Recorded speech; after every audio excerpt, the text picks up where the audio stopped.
একসময় এই নদীতে ছিল প্রাণের সুর, জলে ছিল ছলছল শব্দ, আর ঢেউ ছিল জীবনের হাসি। বলছি নরসিংদীর বুক চিরে বয়ে যাওয়া হাড়িধোয়া নদীর কথা। নদীটি আজ নিজেই যেন নিজের অস্তিত্ব নিয়ে লড়ছে।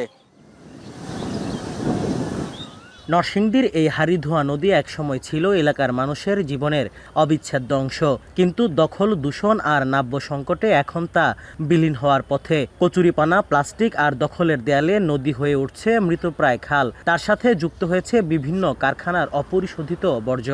এত প্রবাহ ছিল পানির, মানে টলটলা পানি, প্রচুর পরিমাণে মাছ শিকার করতো। এলাকার লোকজন খাইতো। এখানে জালু পাড়া ছিল, তারা জাল দিয়া খরা পাইতা মাছ ধরতো। আগে তো মাছ ছিল, মাছও নাই নদীতে। এই রঙের পানিগুলি দূষিত হওয়ার কারণে মানুষের অসুখ বিসুখ হইতেছে। এখানে আগে সব মাছই, সব ধরনের মাছ থাকতো, এখন কোনো মাছই নেই।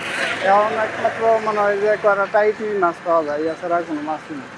হাড়িধোয়ার নাব্য সংকট সহ অন্যান্য সমস্যার প্রভাব পড়েছে পার্শ্ববর্তী অঞ্চলের ফসলি জমিগুলোতেও। বেড়েছে সেচ খরচ, তৈরি হয়েছে বিভিন্ন জটিলতা। এই যে নদীর পলি নাই, বর্ষা আসে না, এই কারণে জমির কোনো লায়ক নাই, তাতে আমাদের প্রচুর টাকা খরচা। আমরা যদি নদীর পানি পাইতাম তাহলে আমরা বিনা খরচে চাষ করতে পারতাম। আমরা কৃষকের জন্য ভালো হতো, ধানও ভালো হতো। তো এখন আগের মতো ধানও ভালো হয় না, চাষ করতে খুব কষ্ট হয়। জেলার গুরুত্বপূর্ণ এই নদীতে পানির প্রবাহ পুনরায় ফিরিয়ে আনা সহ অন্যান্য সংকট সমাধানের পরিকল্পনা জানালেন পানি উন্নয়ন বোর্ডের এই কর্মকর্তা। তো দূষণ রোধের জন্য পরিবেশ অধিদপ্তর এর আশেপাশের যে কারখানাগুলো, তাদের মালিককে নিয়ে ডিসি মহোদয় এবং পরিবেশ অধিদপ্তর একাধিকবার মিটিং করেছে। এগুলো ইটিপি যাতে চালানো যায়, প্রতি বছর যদি একটু একটু মেনটেন্স করা যায়, সেক্ষেত্রে এই ফ্লোটা এবং এই নদীটা সচল হবে।